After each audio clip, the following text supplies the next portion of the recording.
Hello, my sweet chemists. We are back with the pre-AP Chemistry Review, Acids and Bases, number 24.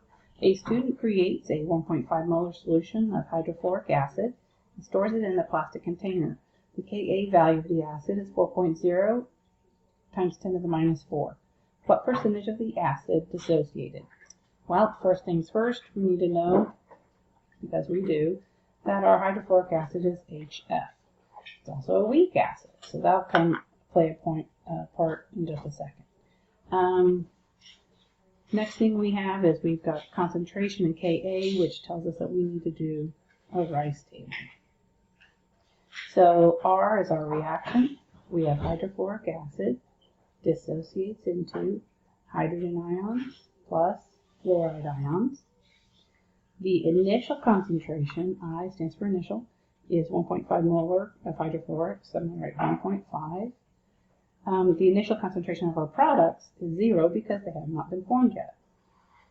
C stands for change in concentration. So our change in our reactants is going to be minus X, minus something. And our products is going to be plus something, or plus X we call it. Which means that our equilibrium will be 1.5 minus X, X, and X, both for our products. Now, hydrofluoric acid is a weak acid, which means that it hardly dissociates at all. So we can say that our X of our reactant is just going to be 0. It's so minimal. Alright, so once we have that, the other thing that we know is we have our Ka. Remember that our Ka expression is going to be concentration of our hydrogen ions times concentration of our fluoride ions, the products, divided by the concentration of our reactant, which is our hydrofluoric acid.